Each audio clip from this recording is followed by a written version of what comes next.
Hi guys, and welcome to the Magic Show. Well guys, just to refresh your memory, this is the animation that we wanted to create now. It's actually pretty easy, and I will show you some tricks here that are very important that you learn when you're using track mattes. So let's start here. Please, if you want to follow along with me, open the project file trackmattechallenge.aep. And now we in the Magician Show start. If you double click on it, it will open the composition and there is just two layers here. So let's start. The first thing I want to do is to open the hole over here. I want to open the stage. Later on we'll put some fire behind. And then we'll make the guy jump out and jump in. Then we'll bring in the name of the show. If I zoom in, you notice this is a novel. Okay, so I need to track matte this one to create certain emptiness, if you like, here, because I want to give it a background. So of course, the best way is to use the ellipse tool. Now let's bring the center in the middle here and then press Ctrl, not Shift, just Ctrl, and notice what's happening is opening on the both sides. So I manage now the length here. Using the selection tool now and using the layer itself, okay, you want to stretch it out. It's now working like this. Let's take it down and let's make it a bit bigger. So the point here is to cover only the right stage. Here you are. I think I managed. Let's call this one opening stage. Now you want to track matte it to the stage. So I'll click on it and drop it just above the stage. And what kind of track matte you are going to use? The alpha matte or the inverted matte? Let's say we use the alpha matte. Of course, you get the red one only. Now we are going to use the alpha inverted. Here you are. Let's animate it now. I will open the scale. After 1 second, for example, I want the scale to be over here. Notice the scale is not 100%. We have transformed the scale to give it this shape. Come back to the beginning, put the scale at 0. So now you have a very simple animation. It just opens. And what you have here is the black. The black is actually transparency. You see? It's totally transparent here. You're actually seeing the composition background color. After, let's say, 1 second, again, copy this keyframe and paste it over here. So now you have a very simple animation. It opens and it closes. Not exactly what we want, but we're not going to add keyframes. We are going to use the easy ease. I will select all of them and press 9.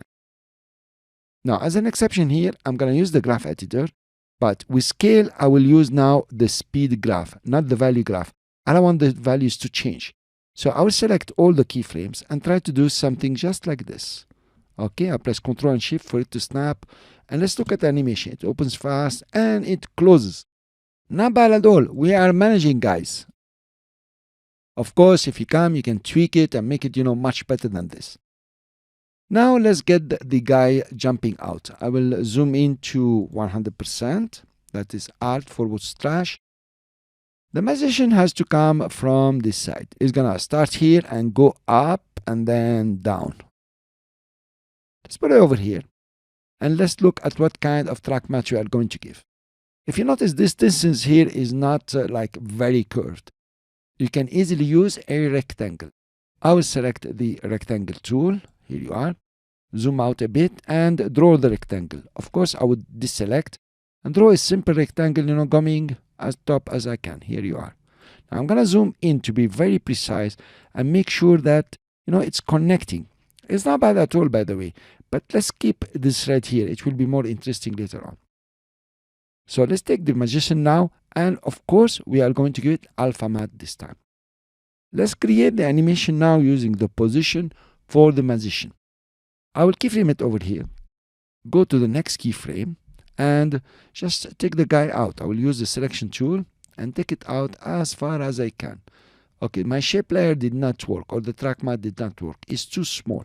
I will click on it and make it bigger and take it up again. Let's use the arrow keys. I think this is cool. So now we go back to the guy, and on this keyframe here, we are going to take it up even more. Click on the anchor point and press Shift and take it up. Okay, here is cool. The guy is jumping very high. Let's go to the next keyframe here and take him down just over here. Let's look at our animation. It opens and the guy comes out. Actually, it has to open before, right? But let's work on the easy ease of the magician first. I will just select all the keyframes and then easy ease them. That's the easy ease. Let's do the same thing. Let's take him up very fast and take him down also very fast. You notice? But then we give him some time to stay on top here. Now, let's play our animation and let's time it. Let's start with half a second, just over here. Then let's scrub through. It's opening at the same time he's coming up. We have the motion blur. Let's put it off. Okay, so I'm going to delay the magician a bit. Okay, give it time to open, right? Even more. Okay, I'm delaying the magician. Here you are. And it goes up. And now it has to start closing before the magician comes in. And he comes in. Actually, this is pretty good. It's better than the demo. Closes and he comes in. Very nice. That's it, actually. You have done the animation. Now, when it's opening over here, we don't want to see the black. We want to see some fire. The guy is coming out of fire. I will take the GIF file and just drop it just above everything so I can see it. It's too small, so we're going to make it bigger and position it in the right position, just where the hole is. Click on it and put it at the bottom. Now we have to move it because we don't have enough time. This is very short, I think 3 seconds. And it's all what we need. Here you are, it opens and closes and the guy drops in. We have done the animation. It's pretty cool. Notice, guys. So now we want to put the magic show here. Text tool and write the Control Enter. I'm going to write here magic. Control Enter. And over here, show.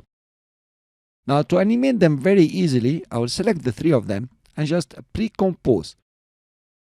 And it's okay, we want to open the composition. I think the character size is small, so I'll make it, for example, 100. Okay, that's better. And then just put it over here and over here. Anyway, select the 3 of them and go to the align and align them or distribute them horizontally and align them on bottom. If it doesn't work, align them on top. Here you are, it's working. Fine. So I want to animate them. So I come to 1 second over here, open the position P and keyframe the position. Go to the beginning here. I will select the 3 of them and take them all up. Here you are. Then within the timeline, I want the to come first. So I'm sequencing them. Then the magic and then the show. If I play, not bad. It's very, very slow. Let's make it very fast, you know, just normally fast. Take all the keyframes from here, just push them just like this. Let's see now. Not bad at all. Of course, you want to come to region of interest and crop it. Okay, I think this cropping will be cool. And go to composition and say crop comp to region of interest. Fine. Let's play the animation. Not bad at all. Let's give them blur and enable the blur in this composition. Come back to the main composition here and just put them over here. I will just align it on top because I'm lazy and it's good. And then just move it wherever you want it to appear. So the guy comes in and maybe the magic show should appear as soon as the guy is coming down. Here you are, guys. Yes, not bad. Of course, there is something I would like to do is to add a layer style and a drop shadow. I'm going to add it from here. And you can see you have the drop shadow here. It's pretty nice. Just a decoration if you like. So actually you have done the animation. It's pretty cool. It's pretty nice. And it's up to you now to come over and tweak it. Notice the fire here. So what I would like you to do is to do this challenge, upload it to YouTube and show me. Show every other student in this course. And tease the students that came before you and did not get the chance to do this challenge. Come and tweak it, make it better, make the guy jump better. You know, use your imagination. Thank you very much for listening. I will see you in the next lecture.